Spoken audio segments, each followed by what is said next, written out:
Tip number one that I would tell any bar owner to do is not to ring in on an open key register.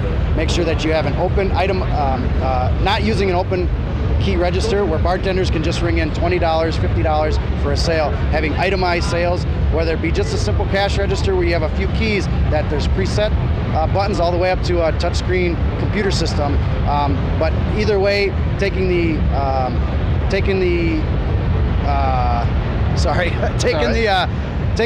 power out of the bartender's hands, putting it in more control in your hands on how they're ringing things and making the most of your revenue. So it's really about making the business black and white, removing the grey areas. The bar owner needs to set in place the procedures, and the staff have to follow them. And you would advocate that the tighter you can get it, the more profitable the bar is going to be at the end of the day. Yes, you want to shrink those loopholes that the staff can jump through to run around your profits. You want to be as profitable as possible, and that's the number one thing you'd want to do, is make sure that it's getting rung in at the price that you set.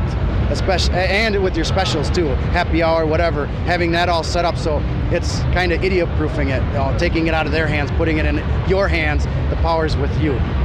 What would be your next big tip for bar owners? The second thing is tracking your inventory.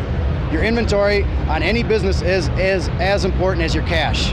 And a lot of owners think, well, I just bought all this liquor, that's what I have. But they don't count it, they don't track it. They track their cash, they count their cash every night. They'd never go without doing that.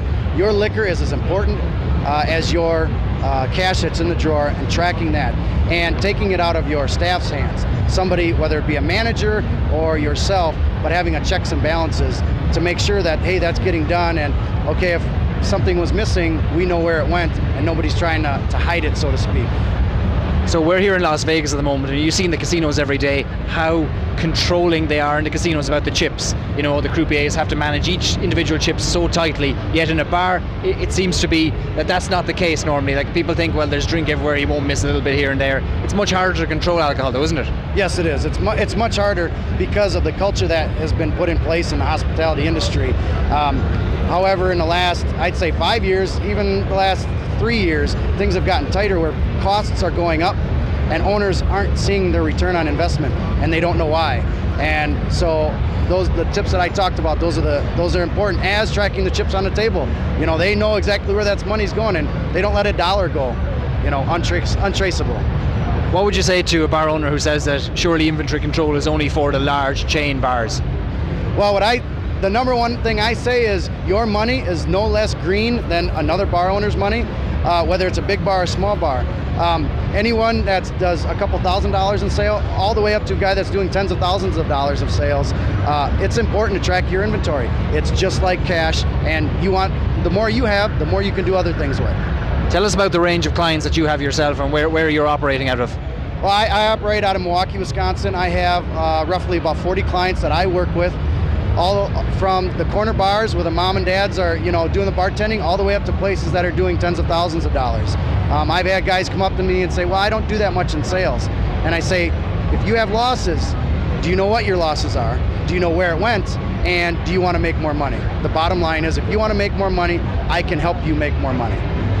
We're going to give a shout out to a good friend of mine, Joe Sorge, who uses your services and speaks very highly of you. I believe you operate in a number of his restaurants. Yeah, Joe has 4 places now, and one of his comments that he's made to me is he would never open up another establishment without using Bevinco. And Joe is one of our biggest advocates of what I do. I work very closely with Joe. I'm probably on a speed dial, and when things go awry, we're right on top of it. Again, goes back to the cash. You would never accept being short $20, $40, $60 in your register. Why would you accept to be short 1, 2, 3, 4, 10, 15 bottles of liquor, five cases of beer? You'd never accept that. So we help put those controls in place. Great tips, Greg. Thanks very much. Thanks. Thanks a lot.